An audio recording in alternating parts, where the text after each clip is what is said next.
Head master అత్యుత్సాహం ఉద్యోగం ఊడేలా చేసింది. గిరిజన పిల్లలే కదా, తానేం చేసినా చెల్లుతుంది, ఏ మాటలన్నా పడతారు అనుకున్నాడు. ఓ బాలిక శీలాన్ని శంకించాడు. నోటికొచ్చిన మాటలన్నాడు. ఆత్మాభిమానం కల ఆ విద్యార్థిని ఆ అవమానాన్ని భరించలేకపోయింది.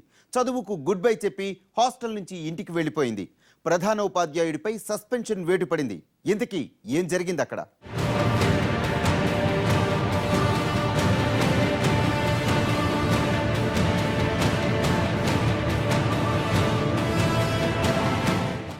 ఇది తూర్పుగోదావరి జిల్లా రంపచోడవరం ఏజెన్సీలోని రాజవోమంగి మండలం జెడ్డంగి గిరిజన బాలికల ఆశ్రమ పాఠశాల.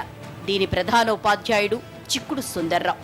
8వ తరగతి చదువుతున్న ఓ అమ్మాయి ఉపాధ్యాయులు ఇతర విద్యార్థులతో కాస్త చనువుగా మాట్లాడుతుండేది. అంత మాత్రానికే హెడ్ మాస్టర్ సుందర్ సార్కు ఆమెపై అనుమానం వచ్చింది. నువ్వు సన్నబడుతున్నావు, గర్భం దాల్చావేమోనని డౌట్గా ఉందన్నాడు. ఓ హెల్త్ వర్కర్ని పిలిచి ఆమెకు గర్భ నిర్ధారణ పరీక్షలు చేయమన్నాడు. బాలిక ప్రెగ్నెంట్ కాదని ఆమె తేల్చడంతో సుందర్రావు అహం దెబ్బతింది. అవకాశం దొరికినప్పుడల్లా ఈ అమ్మాయిని అవమానించసాగాడు. ఇక అతని ఆగడాల్ని భరించలేకపోయిన బాలిక గిరిజన సంక్షేమ శాఖ అధికారులకు ఫిర్యాదు చేసి ఇంటికి వెళ్ళిపోయింది. ఉన్నతాధికారుల ఆదేశాలతో రాజవోమంగి తహసీల్దార్ పద్మావతి ఈ ఘటనపై విచారణ జరిపారు. గంగా భవాని అమ్మాయి పేరు.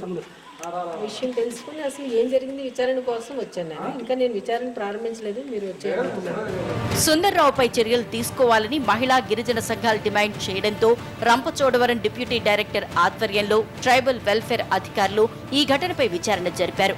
ప్రధానోపాధ్యాయుడు అమ్మాయిని వేధించినట్లు తేలడంతో అతన్ని సస్పెండ్ చేశారు.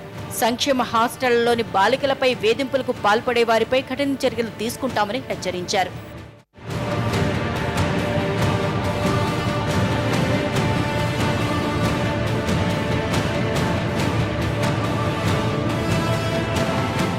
అతను